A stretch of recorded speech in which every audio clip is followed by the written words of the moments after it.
Hi, welcome to Turn-Based Besties, a podcast where two grown adults with no free time talk about their favorite RPGs. I'm DJ.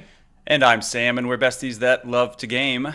And today we've got a super special episode for y'all. An interview with composer and producer of Something Classics Games hit RPG Quartet, Tyler Mire. Hi, Tyler. Hey guys, glad to be here. It's so good to have you on. I'm going to read your bio for a moment, and if I get anything wrong, you just say, "Hey, shut up. That's not right." Just make sure to include the bit about how I served proudly in the Revolutionary War. I will. Tend to leave that one out. That's actually the first thing. I was going to be like, Staff Sergeant Tyler Mire served proudly in the Revolutionary War, but he is also, outside of the war hero, a trumpeter, an award-winning composer, and arranger with nearly 2 decades of experience as a top-tier freelance musician. From 2013 to 2016, Tyler was an active touring and recording musician in Nashville, Tennessee, working with artists such as the Mavericks and Tim Rushlow. From 2016 to 2021, he was the split lead trumpeter for the United States Navy Band Commodore's Jazz Ensemble in D.C. During Tyler's time spent at the University of North Texas, Bachelor's of Music in 2010, Master's of Music in 2012. He studied under Jay Saunders, Akira Sato, and Rich DeRosa, among few, and was also spent time in a Grammy-nominated 1 O'Clock Lab Band as the second and then lead trumpet player. Are we doing okay so far? Sounds good. Yeah. Great. I wish my bio sounded this good. Yes, seriously. You also run an 18-piece big band called the Tyler Mire Big Band, where you play trumpet, you compose, you arrange, and you have 3 albums currently, right? Right, that's right, yeah. Nice. Enter the Atmosphere. Cute. Love that. Moving Day, and then hashtag Office for the Day. All of these recordings are available wherever you get your music. So I have to nerd out for a moment. Also a musician. I have a doctorate in music. And anyone out there who is a musician knows how prestigious University of North Texas is, especially when it comes to the instrumental program. So congratulations on a fantastic education and pedigree, my friend. That's amazing. I have like a nerd question here for a moment that has nothing to do with video games. One of my favorite all-time bands is Midlake. Did y'all ever cross paths? I think you and I are similar ages, so maybe not. I know the Midlake kids, they're older than me, were former jazz students at University of North Texas. Yeah, I never crossed paths with them, but I was at UNT when Snarky Puppy was still in the area. Yeah. I remember distinctly, like my freshman year, there were maybe 1 or 2 guys who would become members of the band who were still at school, and I remember seeing them on like a triple bill at some local club and not really knowing what to make of it, and not being like aware of what that would be. Yeah. But I did remember seeing them. So that's like, I guess, my 3 degrees of separation of fame. I never played with that band. I just knew a few people in it. I saw them once or twice. And then they kind of like blew up like, 6-7 years later. Oh, for sure. Oh, yeah. God, I forgot about that. Snarky Puppy, you're right. They are from there, too. Yeah. Man, that's a good program. Anyway, sorry. I'm nerding out about music, and that is kind of the point, but also not the point. Awesome. Well, yeah, the point, though, despite all those accolades, is to talk a little bit more about Quartet, the great RPG that we both just finished. And so we're so excited to have you here, Tyler, to chat about it. But Quartet, for those who don't know, is, again, a turn-based RPG, kind of retro style, akin to the Saga games, Wild Arms, Live Alive, and even a little bit kind of like Octopath Traveler. In that vein, you go through a series of other specific scenarios, and then all the characters meet up. So specifically about the story, a series of unlikely train robberies, a mysterious deck of cards, a fleet of deadly airships, an accidental mage. The world's unlikeliest hero manifests tremendous magical powers. These stories intertwine in the world of Quartet. Before it is all over, these 8 heroes will uncover how a secret, centuries-old conflict literally reshaped the world. They will have their own decision to make by the end about the destiny of magic. So just a little bit there for you. DJ, what do you have to say about kind of the battling and a little bit more about that system? Oh, like one sentence of like, I love that you can swap in and out all of your party members with 0 penalty, something that Sam didn't even realize I'm sorry, I'm calling you out. calling you An out, bro. embarrassingly long time. But yeah, similar to like Breath of the Wild 4 or Tokyo Mirage Sessions, where you can switch them in and out with no penalty at all, which I appreciate. I have to read this one review because I'm currently reading this book right here. Oh yeah, Aiden's book, yeah. Right? And I just couldn't agree more with this. So Aiden, who I don't know, but is one of the producers or one of the contributing writers to RPG site and author of Fight Magic Item, said when he interviewed Patrick Holloman, is that how you say that? That's right. Yeah, that's Perfect. correct, yeah. He said that Quartet was Final Fantasy VI for people with a job, and as someone who I played this in May and June, and I was in Vermont for a gig, and then I was in Oregon for a gig, so I can't agree more that yep, I was an adult with a job, and every night I'd come home from rehearsal and I'd be like, all right, let's play 2 hours of Quartet right now. Yeah. Nice palate cleanser from the opera singing, maybe. Oh, girl, totally. For sure, for sure. Sam, do you want to jump in here for a moment?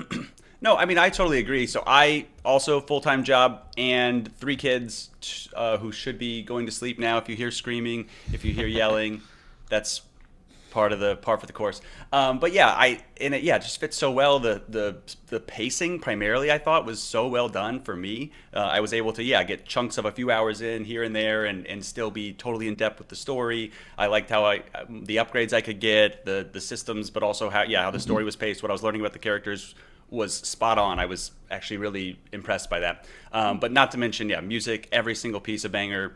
The characters, the humor with the characters, the interconnecting stories. So we could gush all day. That'll be kind of mostly reserved for our review episode, which is coming up. But for sure. Just starting there on that footing.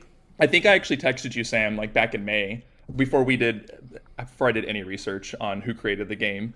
And I was like, damn, whoever did the music must like know a little bit about like jazz or big band or something. And there you go. And there you go. There you go. Thing I know. Oh, stop. I was like, he must know. I can fake other styles, but that's the genre of music I'm most familiar with. Fantastic. I feel like I fake the opera style sometimes, so I I get it. This is awesome. Good. Well, we will jump in with some of the pre-interview questions. I don't think we're going to trick you or throw you off with any brand new questions here today. So the first one, I'm sure you're asked this all the time. What were some of your favorite RPGs, JRPGs when you were growing up? Yeah. So the first or JRPG I played was either Final Fantasy VII or maybe even Final Fantasy Mystic Quest. I kind of played them around the same time. I had a neighbor who was my sister's age. My sister's about 8 years older than me. And I went to his house and I saw him playing a Super Nintendo game, and I just looked at the screen and it looked so freaking cool. There was a guy with a crossbow and this samurai with a giant sword, and there was a guy throwing like boomerangs and stuff. And I was like, man, what is that? It ended up being Final Fantasy VI. Anyway, flash forward. I didn't play it. I just kind of watched in amazement about how cool it looked. And then he went off to basic training. He joined the army, and he let me borrow his PlayStation. Nice. And I played Final Fantasy VII and was hooked immediately. The funny thing was that I didn't have a memory card, so all I could do was play the Midgar section over and over again. And I literally probably played it 100 times. I just found the pacing and the story so exciting, and it was kind of a revelation. I played a lot of games as a kid, but I never played a game where like the story was so integrated with the gameplay. Yeah, and I was like, oh, and the big anime energy, like the first time Cloud gets a limit break. I mean, it's just so freaking hype as a kid. So it had like the surface level, like really cool anime appeal, and then it also had like the great storytelling. So I was hooked instantly. And then from there, I went back and played all the SNES games. FF6 I fell in love with, obviously. When FF5 finally came out on PlayStation 1 and that kind of awful port, I devoured that game. FF4, I played Earthbound, I played Chrono Trigger, loved Chrono Trigger. Breath of Fire. So pretty much the golden age. I unfortunately missed the NES era. I've gone back and played like the original Dragon Quest 1 and 2 and Final Fantasies 3 and 1. But I would say, that like era of like 1996, 97, Yeah. was kind of the when I got hooked, and then from there it was like, oh, this is what I want to play. Like those are the only games I played. I remember pre-ordering FF9 Hmm. and getting it in the mail on day one and like playing disc one in one sitting. Like I was just obsessed with JRPGs. Yes. How many Yes. times? Yes, yes, yes. There have been so many times that I've been like, Final Fantasy IX is maybe the best Final Fantasy out. That Sam, that's a game that Sam's not played yet. Not to call you out, Great brother, game. but No, Great game. call me out. No, what our kind of deal is growing up, my older brother played games and he would always take the TV and he Yeah. played Zelda and we would play some multiplayer games and those kind of things. But now as an adult, I've gotten more into gaming and that's where my journey with JRPGs has started. DJ's the elder statesman that's played all the classic games. He hates that I called him that.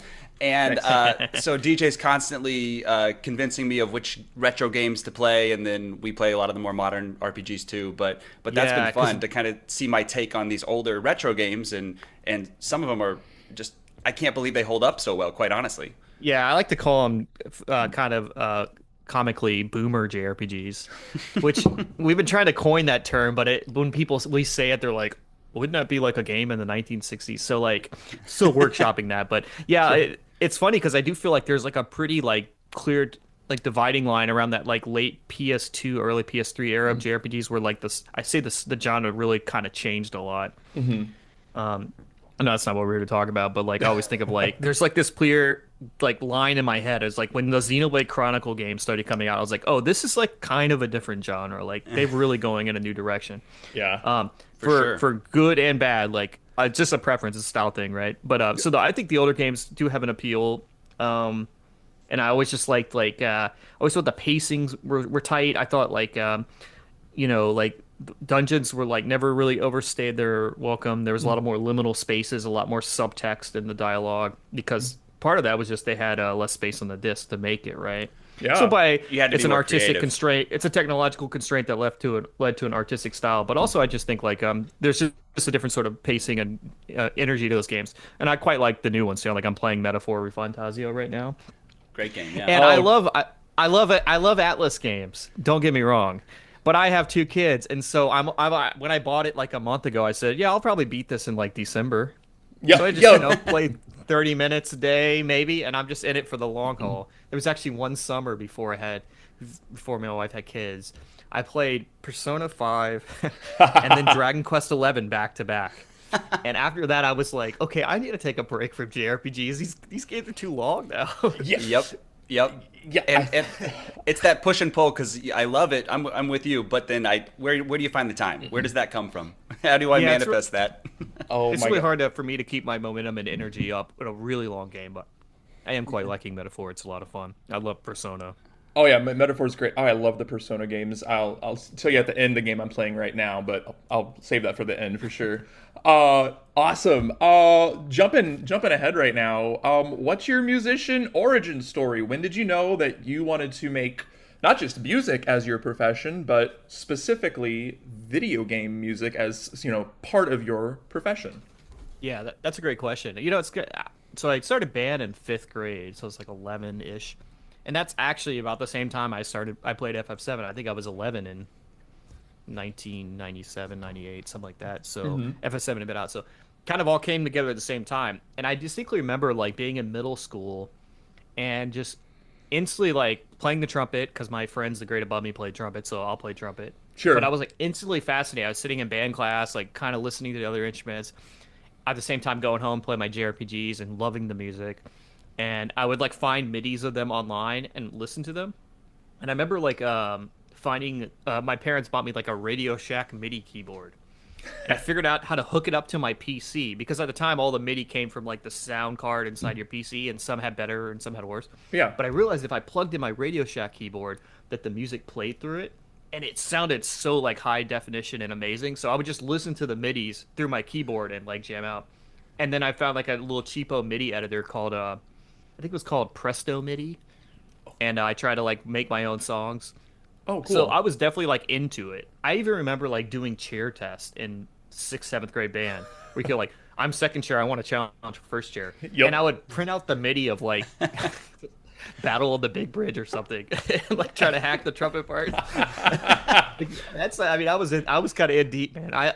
This was like this little secret world I had. I didn't tell anyone at school because it was like really nerdy. Like, oh my gosh, no girls are gonna find out about this. No. I had one friend named Zach. He was like my JRPG buddy. I'd go to his house. We'd have sleepovers and play, but no one knew about this secret life of Tyler Mire. But yeah, that was kind of it. I was really hooked on music from the beginning of starting playing trumpet. I was really into writing. I was very fascinated, and then I was also playing those games at the same time, so it all kind of came together. Fab. The get path into video game music, which is sort of like in the back of my head as I was studying at university. I was like, I kind of want to do this, but like I don't know anyone who does this like that my age. And I know like the greats in Japan and a few people from UK. And I was like, I'll just keep it in the back of my head, and maybe one day my path will lead there. And that's a whole long story, but I always definitely wanted to do it. I just didn't know how, and I just sort of like went and studied all the different music, studied jazz, studied classical music, counterpoint, all the stuff I could get, popular music. That all really helped a lot. So when I did start doing more video game music, I felt like I had a lot of colors and experience. Maybe you're the same way, DJ. Like I feel like I get better as a musician, as a composer, the more like diverse amounts of gigs I play. Oh, for sure. Other great musicians, you absorb like their language, you absorb their sort of the styles. Absolutely. I mean, I've never done opera, sadly. That's like one of the only few like musical styles I've never sat in like an opera pit. That would actually be a lot of fun. Oh, that'd be great. So I'll have to come out to the East Coast and gig with you then, so we can like do an opera together. That'd be great. I'll have to get my C trumpet ready. So amazing. Hey, we can do some please. Messiah. We can do some Messiah. Trumpet shall sound. I have done Messiah. I mean, who hasn't done as a trumpet player? Yeah, it's always like the challenge because you always have the big like high D's in unison with the sopranos, and depending on what church you're at, it can be a little hit or miss with them. Yep. And so I'm sitting there, and the organ is always a little flat, and the soprano is always a little high, and you're like, where do I go with this? I guess I got to go with the soprano, right? Yeah. The organ just wants to be in Baroque pitch, obviously. Nice. Well, sorry. I know you all know so much, and I know very little, but I couldn't resist to whip out my trumpet. Oh, snap! Back in the day. It's a Bach, yeah, Omega. Yeah. Oh my God! I love how you knew that just from the look. Yeah. If my bio was up here, first chair in my high school graduating class of '86. There. Wow, nice, Sam. Anyway, I couldn't resist. But anyway, back to the actual musicians. Wow, You seem a lot calmer for a trumpet player. You're nice. We're usually a bunch of jerks. Literally, that's what I told Sam like 30 minutes ago. I was like, you're really nice for a trumpet. That is exactly what he said, and I was shocked that was the stereotype. It's a We're stereotype. Type A. We're intense, yeah. Oh, it's okay. Hey, man, those stereotypes for opera singers are there too, and they're mostly real. Hey, you kind of touched on it, but I'll dive right into it. Do you feel like your training at the University of North Texas and your experience with both the Army Field Band and the Navy Band, do you feel like those helped prepare you to write video game music? Yeah, definitely. It all helps, right? Like I'm a big believer in like, as a artist, you just like get your craft as good as you can. You take as many inputs as you can. You learn as much as you can about music so that you have like as many tools to be expressive. I feel like, especially for video game music, one of the things I quite like about it actually is that one, it's like the biggest audience my music will get. That's just a fact. Mm-hmm. No, like it's just so. But like most people who are listening to music, they don't know the mechanics of music. They don't know, the things that we know, and that's cool. They're not supposed to know that. My only job is to make them feel the way I would like them to feel, and hopefully express something in the music that can make an impact on them. And so, all that training I think helps me. Quartet, the world of quartet is very diverse. Yeah. Like in the setting, there's a lot of diverse settings, and I was always going to bring a little bit of myself as a someone who loves jazz and commercial music in there, but just the way the worlds are so different. I thought, like having the experience, like I've played in big bands, I've, played in top 40 groups, I've done musical theater, I've done orchestral work. So I have a lot of things to choose from. I've listened to a lot of stuff. So I think that definitely helps for sure. Heck yeah, man. Outside of music and outside of gaming, any hobbies or other things that you draw from too? I'm probably. I mean, I don't know if I have any other hobbies. I have my kids. I'm trying to think. I wish I did. I'm kind of a boring guy. I kind of just like have my day job at the army, write the charts for them. I Hmm. play trumpet gigs when I can, and then now that Quartet's done, the game development stuff's kind of slowed down, which has been nice. But yeah, I don't know. I'm a kind of boring person. My wife's also a musician. Most of my friends are musicians. Just sort of how it works. It's just how it works out. Those are just the circles I swim in. Oh, for That sure. that makes sense. There's only so many hours in the day, and if you get the time to do the things you want to do at all, then you should be happy, right? Yeah, Yeah. yeah, for sure. And how about, so you've made big band like studio albums and performed and all these things. What do you find most unique or most enjoyable about video game soundtrack composition compared to those? Yeah, that's a great question too. Like one is like I kind of said earlier, just like the audience is bigger. Like I'm really proud of my big band albums, but those are niche. Those are the niche of niche of niche. There might be a couple folks who listen to those, but with Quartet, I might get tens of thousands of people who might enjoy my music. In the context of the story, which helps like kind of elevate. Like I feel like people say, "Oh, music elevates the gameplay and the story," but I feel like the gameplay and story can elevate the music. Like it's working together in tandem. So I think that's really fun. There's also just like really unique technical challenges with game music that like seem so obvious when I say them out loud, but like coming from my background when I was more of like a concert writer, like I'd write music to be performed at concerts or whatever, which means the music has an intro and it has an ending. Hmm. But game music doesn't have endings. It loops, right? Except for maybe there's like two pieces in Quartet that are specifically timed out with the scene and like have an actual ending. But for the most part, 99% of the music is you start here and you go here and you come back here. And that's like a really challenging technical constraint because musically I'm sure it's like this in like I know it's like this in opera, but like a lot of music, like there's arcs to the music and it kind of goes here and it ends this way. For sure. You have to sort of like navigate around that to make the looping work. So that's a really interesting and unique challenge. But one thing I realized, this was like 6 years ago, and this is not a novel insight. I know people have thought of this before, so I'm not going to pretend I'm really smart. But I was like, oh, music loops. You just kind of loop the same 2 minutes. You know what else does that? And like that's what we do in jazz. Like we call a tune. We're gonna play Autumn Leaves. We play through the melody of Autumn Leaves, and then we loop the harmonic progression, and people solo over it. It's like, well, I was like, oh, if the music's gonna loop, why couldn't I just like get improvised solos, and then it would loop? And then the second thought was like, oh, if I'm gonna have improvised solos, and I could get like four of them, and then the game could just pick a random one each time. So like every time it looped, you heard a different one. Oh, So that was kind of an interesting like little thing I figured out, which I know has been figured out before me. So I'm not like that clever, but that's an interesting thing that feels like unique to video games. I think that's. Yeah. I didn't know that, so that's actually really cool. Yeah, I do that a lot more in this other game I'm writing for called My Familiar, because that Oh, game is like really heavy on the that game's like really like jazz, funk, R&B. Like that's kind of the essence of the game. And so there's a lot more of that in that game. There is a little bit of that in Quartet, but a lot of the setting in Quartet's like kind of your typical fantasy, high fantasy. So you can't get too much big band. Like it might take you out of the fiction if like, everything as much as I'd love to just do that, I got to honor the setting and the story. I just was thinking shocked of- with let's think with of some how big well it went. I was trying to think. We were talking about this before too. Like what other RPGs and JRPGs have big band music? I don't know if you're Yeah. aware of many, but I thought it went really well, especially in the cityscapes and in those scenes for sure. It went nicely, and it wasn't just the normal orchestral and more classical sounding background music. Yeah, Uh, it's hard. Yeah, it's like I think like maybe like there's like I remember playing one of the FF7 remakes, and I think there was like a big band track or two. But yeah, it's a little more niche for sure. And honestly, if I'm being like on it, like if I'm having honest sharing time, like if I had to do a soundtrack that was like all like full orchestral, I don't actually think I would do that good of a job. Like that's definitely not like my forte. Like I know the basics of orchestration. I've listened to classical music and orchestral music, but that would be very challenging.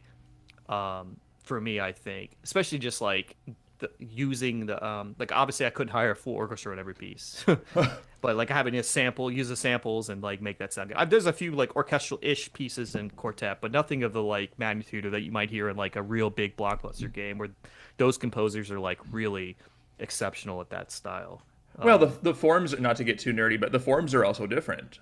Yeah, Too. that's true. That's a good point. That's a really good point. Yeah, I remember like what was like my what's the test you take at the end of your doctoral exam, your oral exams or whatever? Oh yeah, your Comprehensive comprehensive. exams. Yeah. And I had to do like a sonata analysis, and I was like, gosh, do I remember this stuff? And I was Oh. like, yeah. So like I had to like do a lot of brushing up on that before I took it because I was like, man, like there's all these like really specific kind of forms in the classical canon, and I have to like really get myself refamiliarized with it. Oh, for sure. I do that for entrance exams and comps and or like, ugh, it's a mess, Yeah, man. I yeah, don't miss that part of academia at all. yeah. Question that we didn't put in, but it just popped into my head. Is there a potential for a vinyl?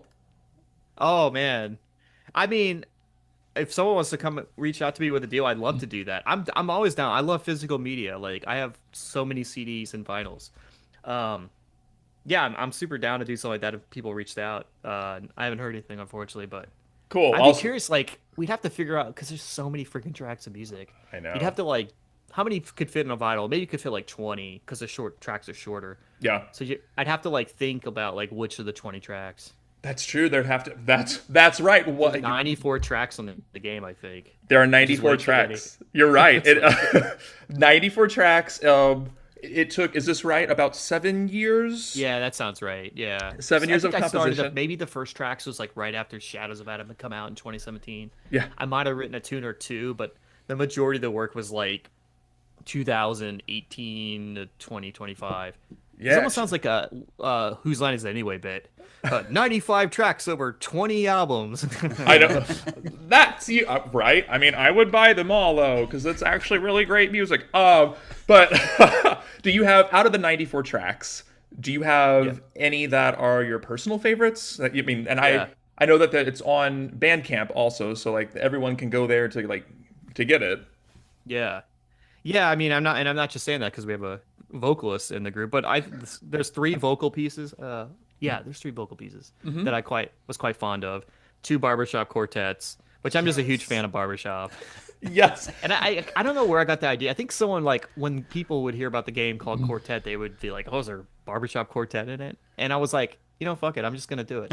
Yeah. I would listen to barbershop a lot, but I had never written it before, so I did a lot of listening, and then I just spent some time and tried to write one, and then I had a friend I knew from Nashville who was a great singer who does a lot of he's like pretty savvy with the home recording, so he tracked the four parts. He's like one of those guys who can sing down a low D and also like head voice a high A. He's like one of those freak. I hate those people. Amazing assholes. Yeah, Truly. No. yeah, asshole. I mean, maybe he's doing some trickery in the. But I tell him, I was like, "How'd you sing that low E flat?" He goes, "Well, I had a cold and I woke up at 6 and I just tracked a couple E flats while I still had it." I was like, "Okay, that's cool." No, that must be nice. Wow. No. I sang a low E flat one time. I was like really sick. I think I had COVID and I had an E flat, so I recorded it for safekeeping. But other than that, I'm like a low F to like an F2 to F4 guy. Anyway, I'm not a vocalist. Amazing. Solid baritone. That's what you are then. Yeah, I'm a baritone, but I don't sound good, so that's the biggest problem. Nah, I'm sure you It's sound crazy awesome. because sorry, on a little deviate. The guy I'm working a show right now, musical, and the lead, he sings like tons of high G's in this show.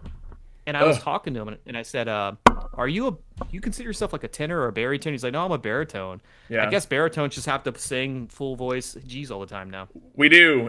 I'm baritone also myself, and we sure do. In fact, the opera world, I do a lot of new music. They expect like A flats sometimes now too, and I'm like, that's rude. Rough. I don't want to do that.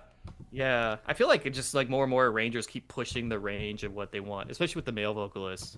They I see really some, like, do. Broadway shows where I'm like listening and there's like a guy like full voicing a high B flat or like a C. I'm like, man, how could you do that 8 nights a week? It's hard. I mean, I guess that's why some of them have like double cast and like and swings that go on. But yeah, in especially new musicals, every guy is a baritone and every treble voice is like a mezzo belter with a high and low extension. That's who they're writing for, which is great if you can do it. It just, Yeah. for some folks out there, it's a little bit harder to do. Yeah, that just seems cruel. But yeah, the vocal pieces, the two. Sorry, go ahead. No, you're good. The two barbershop, and then there's a third vocal piece which I did. It's in chapter 10. There's this really climactic scene that happens, and the music is timed out with the scene.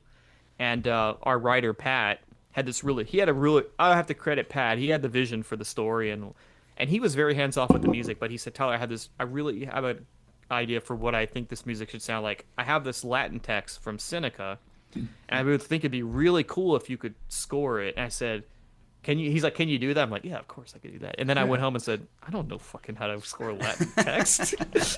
So I got the text and I immediately hit up a friend who I knew was very good at this stuff. And I said, hey, can you help me like phonetically write this out and show me where the emphasis on the syllables were and help me so I can. And so he did that. And then I wrote a draft and I sent it to him and he tweaked a few rhythms like, okay, this beat should be here because this would line up better with this syllable. Very helpful. Yeah. I was actually the same guy who recorded the barbershop. He's one of those guys who could kind of do that too. And so I said, well, Patrick, can you help me? This is not Patrick Coleman. It's a different Patrick, the singer. Okay. I said, can you give me like a guide track? Because I can't afford like 16 singers, but I got 4 singers, 2 females, 2 males. And so they all stacked twice on each part. So it's SATB. And so he recorded like a guide track to sort of show the pronunciation that they wanted. I guess we went with like liturgical Latin instead of like what actually Seneca wrote it in, which I think was a little different. Yeah. Liturgical Latin is more Italian based than just like I think Latin, Pat Holloman was like, oh, okay, it's fine. He was a little miffed, but I was like, bro, like from what I understand, most singers are trained in like liturgical Latin. For sure. So they sang that, and that was a track that really pushed me out of my comfort zone. I was really happy when I got all the stems back from the vocals. I was really impressed. It was a lot of fun. So those 3 tracks are probably my favorite. That's awesome. Just because I like vocal music, so. I mean, I kind of do too. Playing a retro game, I'm always shocked when vocal music comes in because it's just not something or retro inspired game. You know, right. I specifically remember I was in Vermont when the barbershop scene happened, and I just like put my Switch down and I was like, I'm just gonna listen to this for a minute because this never happens. I'm always like, oh wow, vocal music. The same thing happened to me. Do you know the game Ickenfell? Yes, yeah, I know exactly what you're talking about. There's that scene where I know exactly what you're talking about. And I remember just being like, I'm just going to listen to this for a moment because I spent 8 hours playing this game with no vocal music, and then that happens. Yeah. Nice. Yeah, vocals music's nice. Yes, sorry. So no, you're good. Yeah. So you mentioned kind of part of the collaboration process for that one scene. You all talked about this is what it's like, and this is what the kind of music you might like. How was that collabing with the other devs as far as what do you know about the characters before you write character pieces? What do you know about the scenes before you have to write a piece that will be the background to a scene? Yeah. So Pat Holloman, who's the writer and director of Quartet, him and I spent a lot of time, maybe a year or so, just in pre-production for Quartet.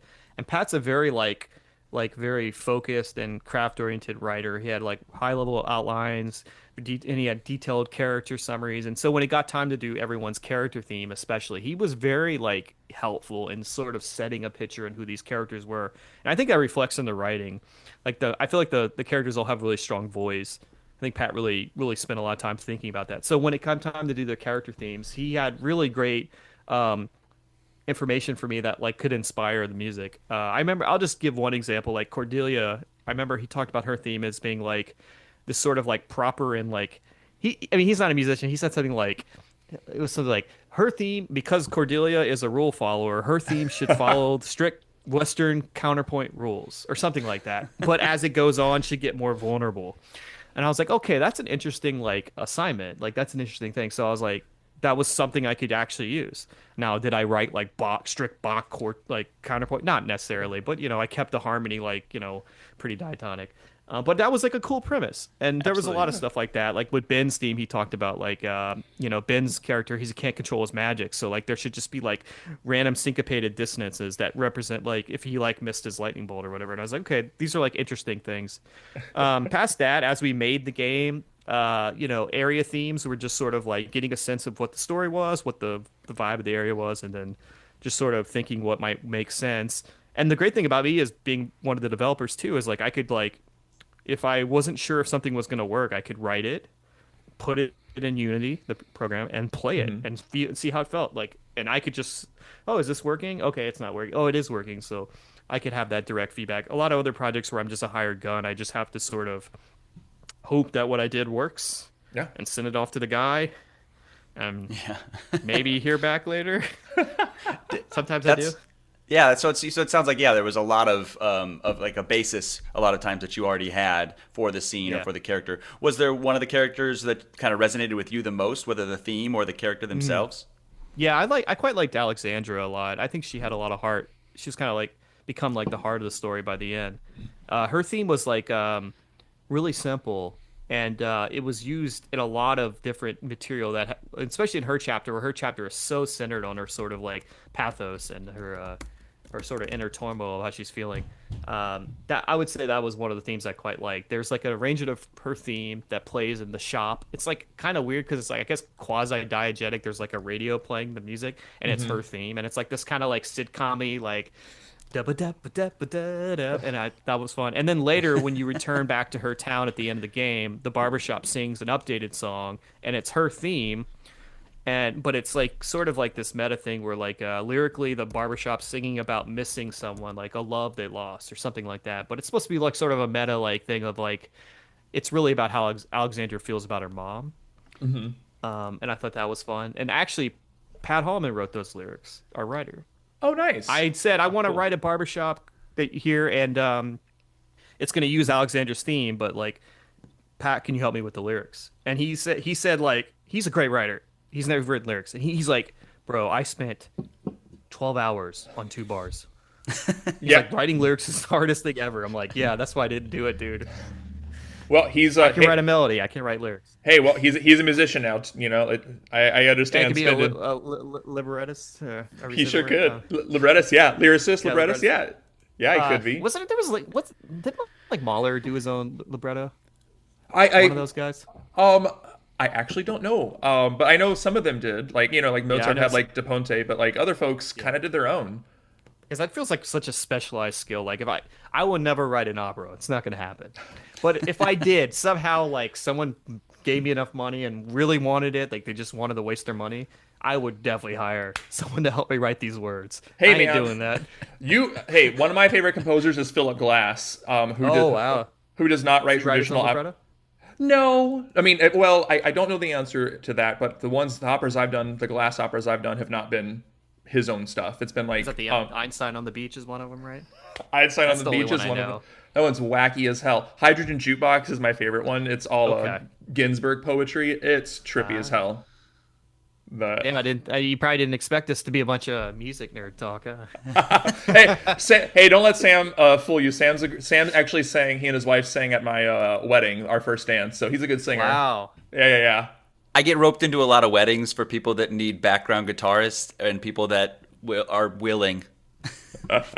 You can't say no to people about weddings, is what they found. You sure can't. Yeah, you sure can't. Hey, are there any differences? So you worked on Shadows of Adam. I also played that awesome game.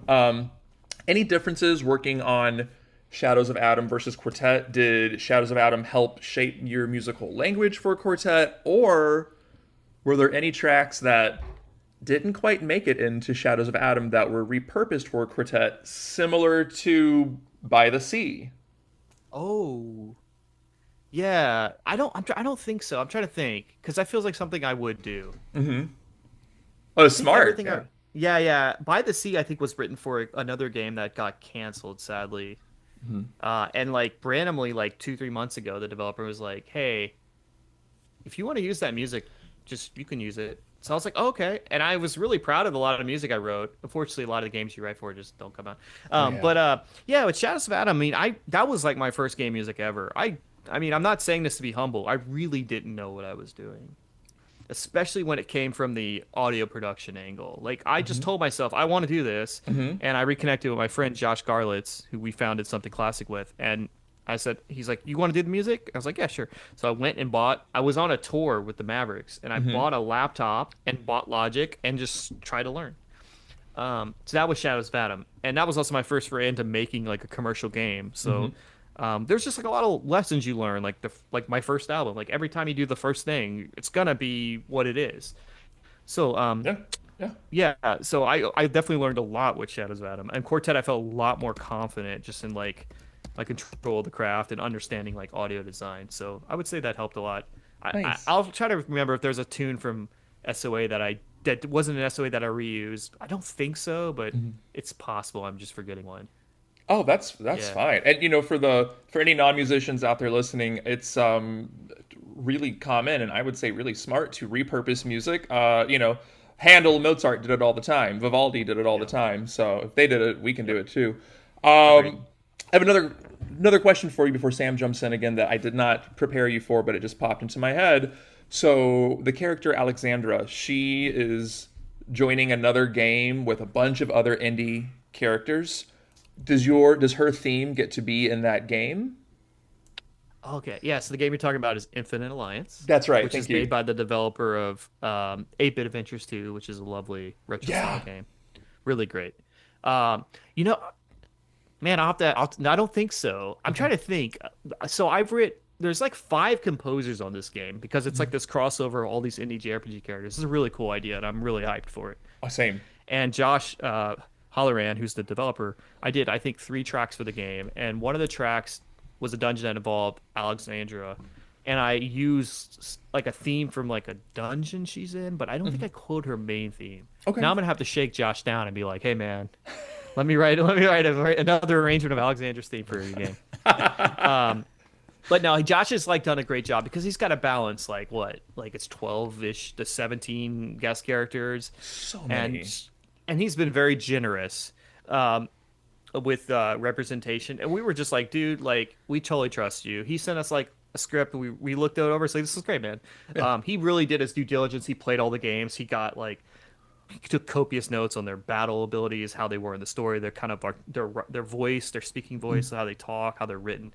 So I trust Josh, but no, I don't think I did Alexander's theme, but I did do, I think, 3 tracks for that game That's awesome still. amongst some of the other composers, which is like there's some heavy hitters. Eddie Marencro from Chained Echoes did some tracks.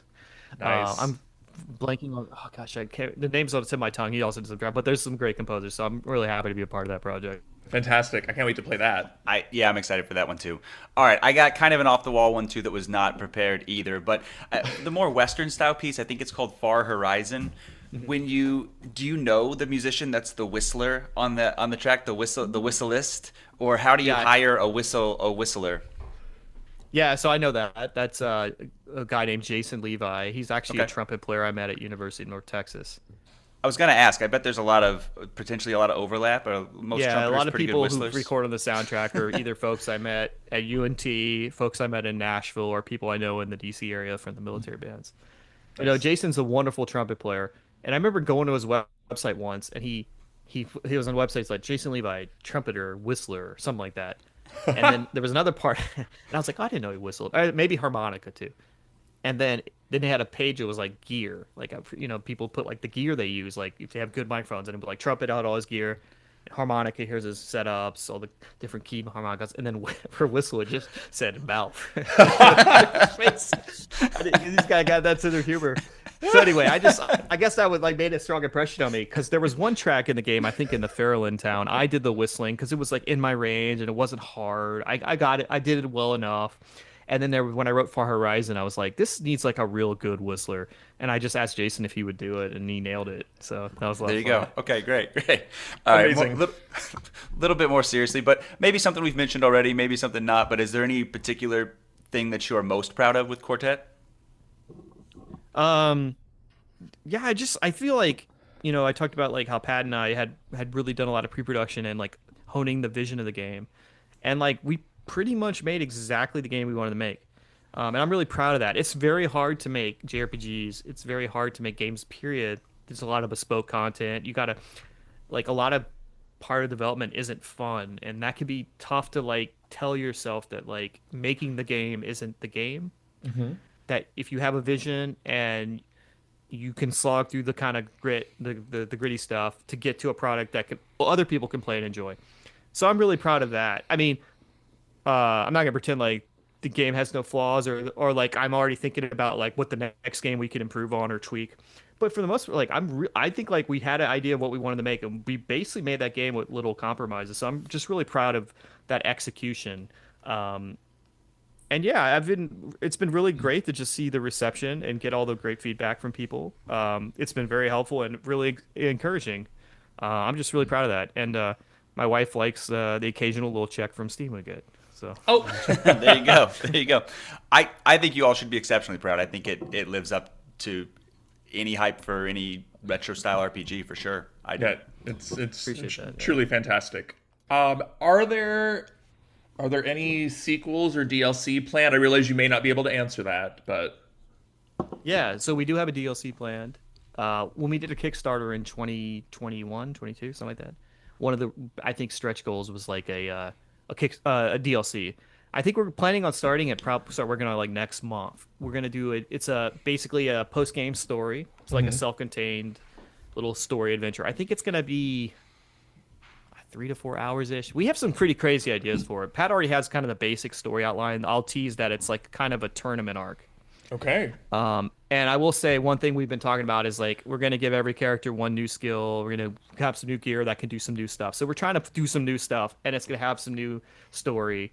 And we have some crazy ideas. We'll see when we finally hone it in. But I'm really excited about that. I don't know how long that's gonna take, but I'm really excited to get it done.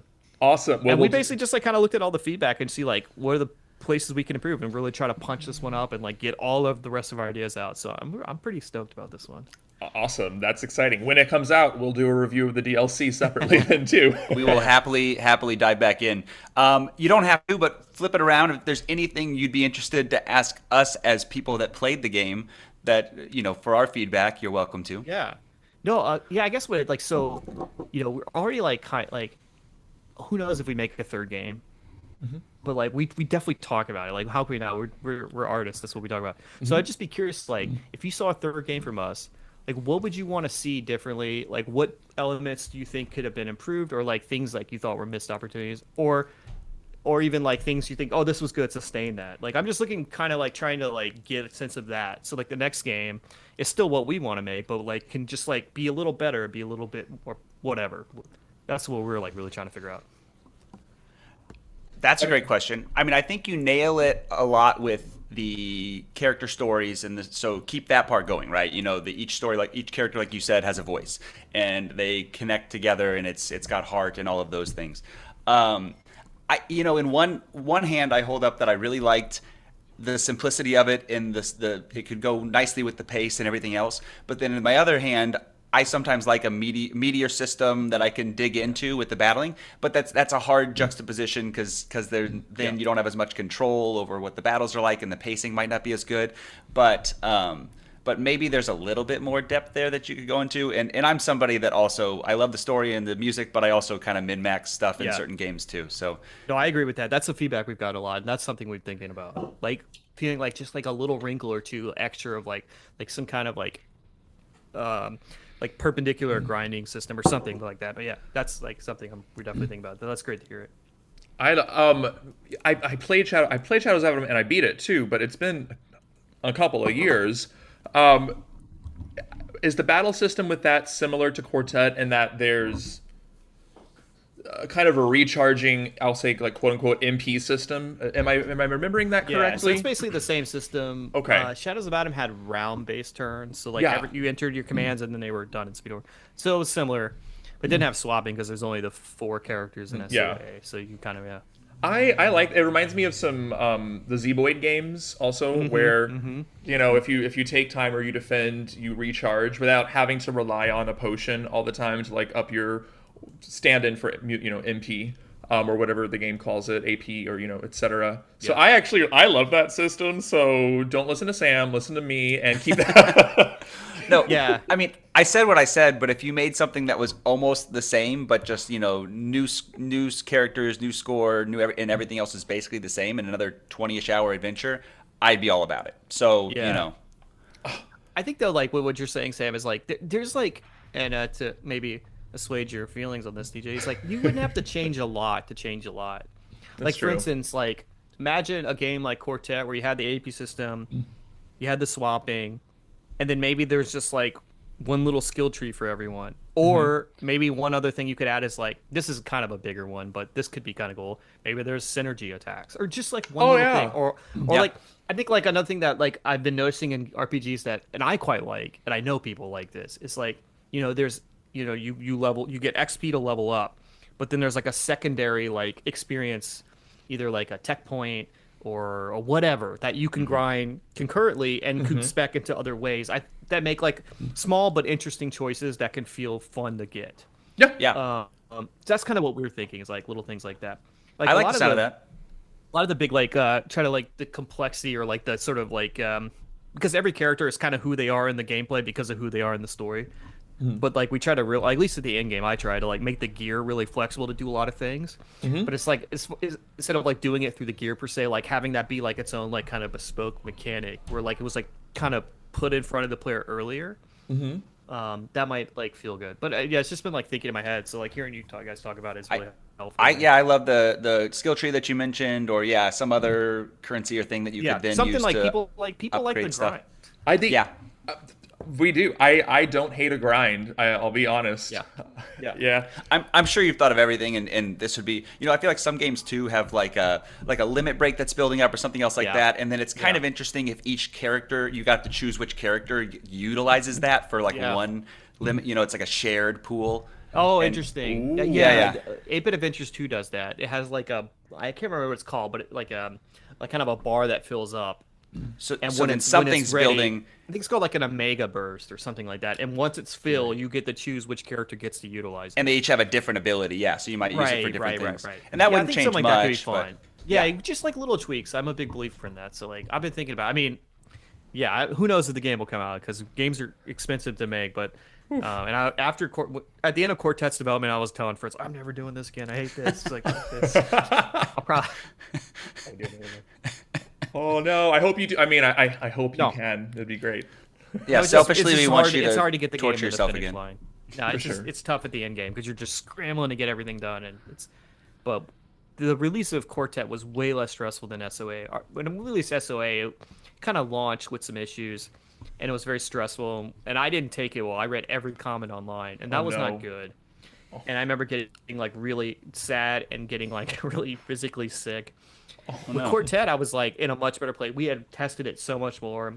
We were more experienced, and so when it came out, we still got like similar feedback. I still read a lot of the comments, but a lot of times I'd see like a thing pop up, a Reddit post, maybe a YouTube video, and I just kind of be like, I don't need to watch this.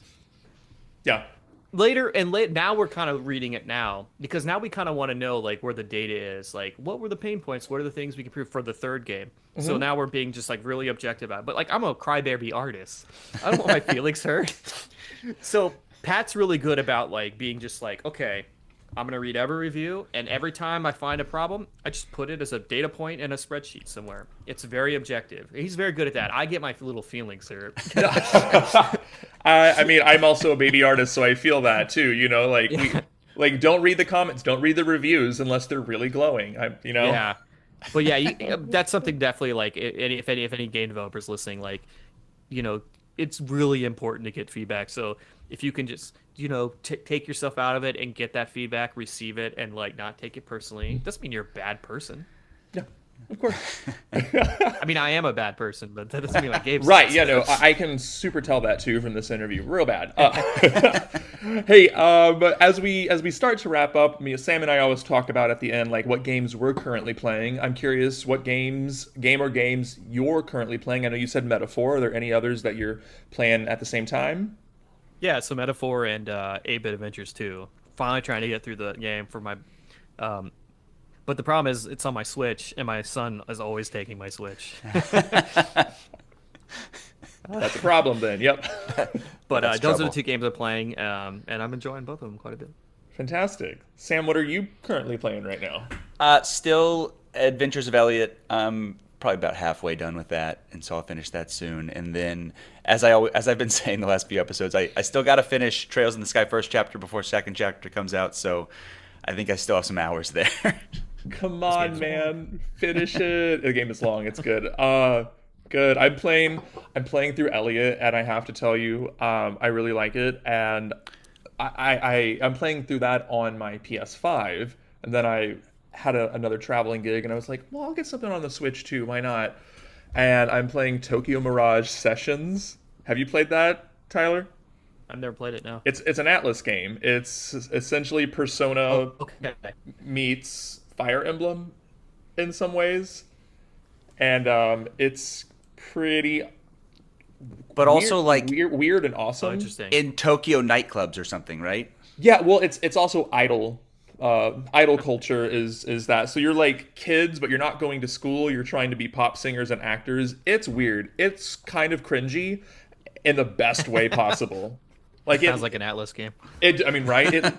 It leans into the ridiculousness. So I don't know. It's a 10-year-old game, but I have to just shout out for Tokyo Mirage Sessions. Okay. Pretty great. Okay. So Tyler, do you have anything that you want our listeners to know? Do you have any big projects coming up, both video game and music? And where can we find you on the socials? Where would you like us to find you on the socials? Yeah. I think I am on Blue Sky. I think it's just Tyler Mire. I'm not really on Twitter. I have like the Something Classic has an account on Twitter. You can find us there, and you can find Something Classic on Blue Sky. But that would be the best place.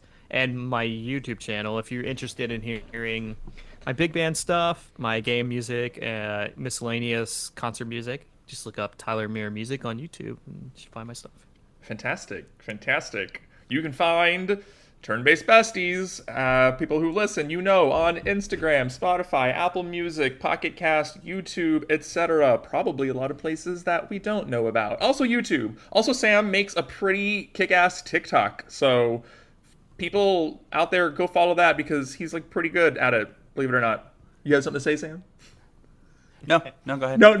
You said something nice. I want to leave it there. Wow, I did. I rarely compliment you. So go to our socials or email us at turnbasedbesties@gmail.com and let us know, do you love Quartet as much as we love Quartet? Let's see. Send us some comments and some questions.